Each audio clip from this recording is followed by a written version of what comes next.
एक तरफ जहां इंडियन आर्मी पहलगाम में मारे जाने वाले बेकसूर और निहत्थे लोगों के कत्लेआम का बदला लेने के लिए ऑपरेशन सिंदूर चला रही थी, तो दूसरी तरफ विराट कोहली बीसीसीआई से टेस्ट में अपने अस्तित्व की जंग लड़ रहे थे। आखिर बोर्ड की ऐसी क्या मजबूरी थी कि इन खिलाड़ियों को मजबूर कर दिया गया कि आपको रिटायरमेंट लेना ही पड़ेगा? क्या यह सही टाइम था? सवाल सिर्फ यही है। रिटायरमेंट होता है, हर खिलाड़ी का रिटायरमेंट होता है,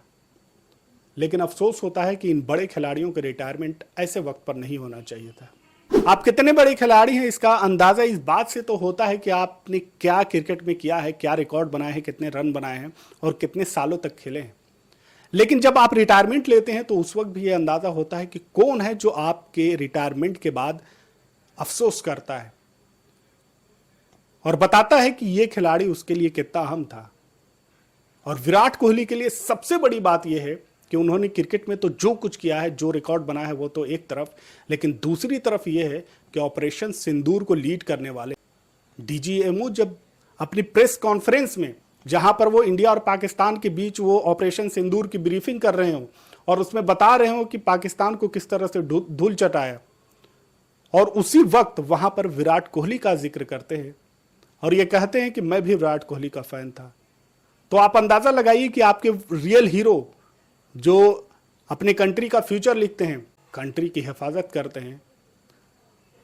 और ऐसे दौर में जब वॉर की ब्रीफिंग वो कर रहे हो तो उसमें वहां पर आपका जिक्र कर रहे हो, तो आप अंदाजा लगा लीजिए कि वो खिलाड़ी कितना बड़ा है और कितने दिलों में उस खिलाड़ी ने अपनी जगह बनाई है। विराट कोहली ने कितने भी रन बनाए हो अगर आप उसको भूल जाएं, लेकिन डीजीएमओ का ये सेंटेंस अगर आप याद रखें तो विराट कोहली के लिए यही काफी है। विराट कोहली अगर कुछ नहीं कमाते और सिर्फ ये जुमला कमा लेते तो विराट कोहली की जिंदगी सफल हो जाती। ये है विराट कोहली। रोहित शर्मा ने तो अचानक रिटायरमेंट ले लिया,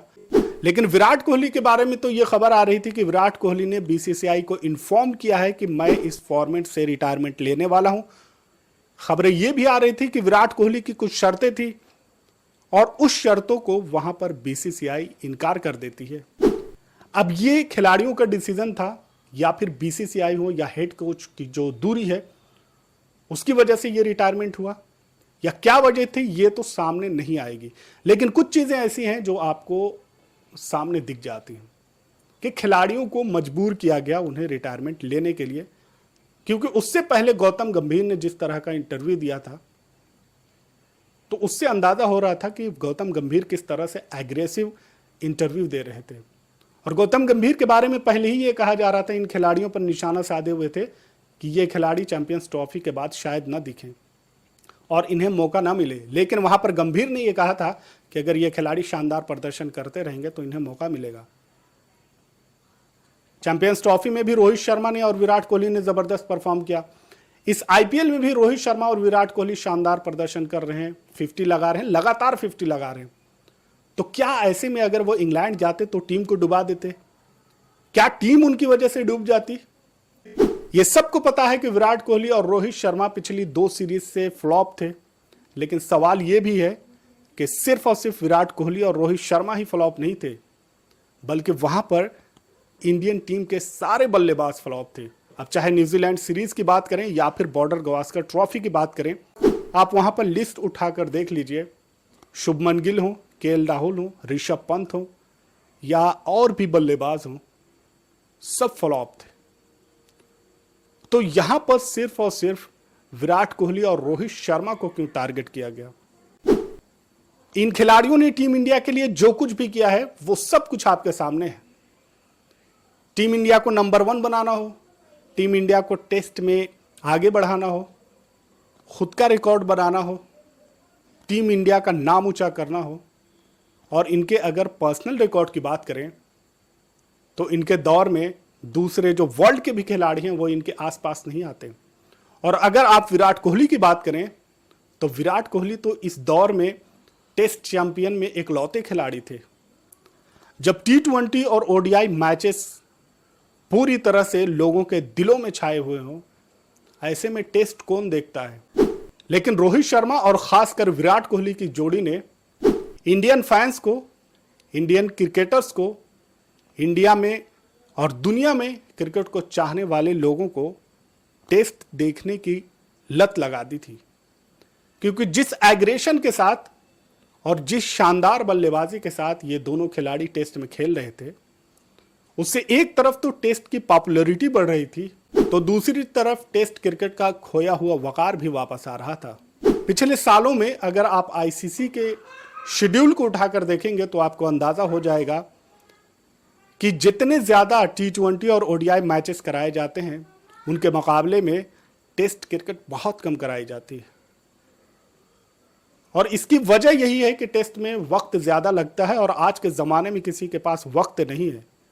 लेकिन विराट कोहली और रोहित शर्मा दो ही ऐसे खिलाड़ी थे जिन्होंने टेस्ट लोगों को देखने के लिए मजबूर किया, क्योंकि जितनी इनकी फैन फॉलोइंग है और जितनी क्लेवर और जितनी चालाकी के साथ और जिस अंदाज से इन खिलाड़ियों ने टेस्ट खेला, तो टेस्ट का पूरी तरह से नक्शा बदल गया। यही वजह है कि इन दोनों खिलाड़ियों के रिटायरमेंट के बाद लाखों लोगों ने यह कहा कि इनकी वजह से टेस्ट देखा करते थे, शायद अब टेस्ट देखने का दिल न करे। ऐसा नहीं है कि विराट कोहली और रोहित शर्मा के जाने के बाद कोई खिलाड़ी इस तरह परफॉर्म नहीं कर पाएंगे, इस तरह के जो इनका रिकॉर्ड है उस रिकॉर्ड तक नहीं पहुंच पाएंगे, या फिर जिस लेवल के ये खिलाड़ी हैं उस लेवल तक नहीं पहुंच पाएंगे, ऐसा नहीं है। लेकिन इसमें आपको काफी टाइम लगेगा, काफी वक्त लगेगा, क्योंकि विराट कोहली, रोहित शर्मा और दूसरे यंग खिलाड़ियों के बीच में काफी गैप है। दूसरे खिलाड़ी अभी अपने कैरियर के शुरुआती दौर में, और विराट कोहली और रोहित शर्मा अब रिटायर हो चुके हैं, तो वहां तक पहुंचने में अब इन खिलाड़ियों को काफी वक्त लगेगा, क्योंकि ये यंग खिलाड़ी अच्छे खिलाड़ी हैं, शानदार खिलाड़ी हैं, लेकिन अलग अलग पिचों पर खेलने का जो एक्सपीरियंस था वो इन खिलाड़ियों के पास नहीं है, तो उसकी कमी आपको हमेशा महसूस होती रहेगी। और दूसरी बात यह है कि जब आप किसी के फैन बन जाते हैं, जब आप किसी को देखना चाहते हैं, तो जाहिर सी बात है दूसरे खिलाड़ी को आपके दिल में जगह बनाना काफी मुश्किल हो जाता है। ये दोनों वही खिलाड़ी थे जो ऑस्ट्रेलिया हो, साउथ अफ्रीका हो, इंग्लैंड हो, न्यूजीलैंड हो, या कोई सी भी बड़ी पिच हो, इन्होंने अपना झंडा गाड़ा है और इंडिया का नाम भी रोशन किया है। इन दोनों की कैप्टनसी में team India world test championship खेल चुकी है। वो अलग बात है कि ये दोनों खिलाड़ी सक्सेसफुल नहीं रहे ट्रॉफी जीतने में, लेकिन फाइनल खेलने में कामयाब रहे, और इनकी कैप्टनसी में टीम इंडिया नंबर 1 भी बन चुकी थी। लेकिन अचानक ऐसा क्या हो जाता है कि इन खिलाड़ियों को इतना जल्दी और ऐसे वक्त में जब मुल्क एक अलग चीज में खोया हुआ है, वो बॉर्डर की तरफ निगाहें करके खड़ा है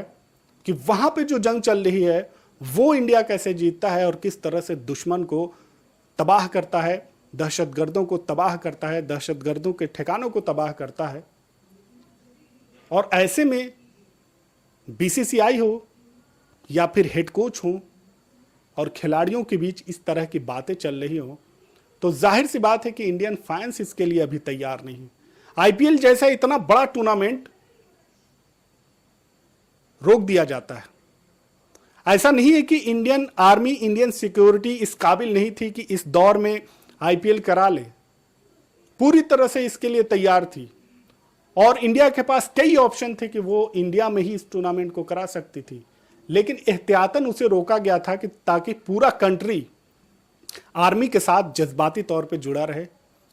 आर्मी की हौसला अफजाई करे और वो देखे कि Indian army, Indian government, Indian public इस तमाम चीजों में किस तरह से मुत्तहिद होकर, इकट्ठा होकर एक साथ जुड़े हुए हैं। तो ऐसे में क्या इन खिलाड़ियों को टेस्ट में अपने अस्तित्व के लिए क्यों जंग लड़नी पड़ी? अगर इन खिलाड़ियों की फिटनेस की बात करें तो विराट कोहली अभी टेस्ट खेलने लायक हैं, ऐसा नहीं है कि वो नहीं खेल सकते, लेकिन इतने बड़े क्रिकेट के इतने बड़े हीरोज को उनके फैंस ये देखना चाहते थे कि वो सीरीज में खेलते हुए रिटायरमेंट ले, जैसा कि T20 वर्ल्ड कप जीतने के बाद रोहित शर्मा और विराट कोहली ने रिटायरमेंट लिया, तो वहां पर हर फैन खुश था। और ऐसा नहीं था कि उनकी फॉर्म नहीं थी, बहुत ही अच्छे फॉर्म में थे, दोनों खिलाड़ी अच्छे फॉर्म में थे, लेकिन एक अच्छे मौके पर, एक अच्छे वक्त पर जब रिटायरमेंट लेते हैं तो जाहिर सी बात है वहाँ पर सबको खुशी होती है और किसी को कोई शिकायत नहीं होती कि उनका इतना बड़ा हीरो ऐसे टाइम पर रिटायरमेंट लेता है। कोई खिलाड़ी अचानक से रिटायरमेंट नहीं लेता, क्योंकि रोहित शर्मा ये कह रहे थे कि इंग्लैंड में जब जाएंगे तो हम इस टेक्निक से हम मैच को जीतने वाले हैं और इस तरह से हम वहां पर फाइट करेंगे। यानी कि रोहित शर्मा की पूरी ख्वाहिश थी वहां पर कैप्टनसी करने की और इंग्लैंड जाने की। रोहित और इसके अलावा विराट कोहली भी उनके साथ थे। लेकिन जब ये देखा कि रोहित शर्मा ने रिटायरमेंट ले लिया है तो अब विराट कोहली ने भी बीसीसीआई को बता दिया कि मैं भी रिटायरमेंट लेने वाला हूं, क्योंकि ये दोनों वही खिलाड़ी थे जिनकी वजह से क्रिकेट में T20 हो, ODI हो या फिर टेस्ट हो, इंडियन टीम जानी जा रही थी। यही वजह है कि ये दोनों खिलाड़ी T20 में एक साथ रिटायरमेंट लेते हैं। लेकिन यहां पर भी एक हफ्ते के अंदर आसपास दोनों रिटायरमेंट लेते हैं और इसकी वजह यही है कि जब रोहित शर्मा, उनके जो कैप्टन हैं जिसके साथ वो खेलते हैं, सीनियर खिलाड़ी हैं, वो रिटायरमेंट ले रहे हैं तो शायद विराट कोहली को भी अब लेना पड़ेगा। इस पूरे मामले पर आपकी क्या राय है कमेंट में ज़रूर बताएं। चैनल पर नए हैं तो इसे सब्सक्राइब कर लें, बेल आइकन ज़रूर दबा लें ताकि हर वीडियो आप तक सबसे पहले पहुंच सके। मिलते हैं अगले वीडियो में, तब तक के लिए आप अपना ख्याल रखें। Thanks for watching.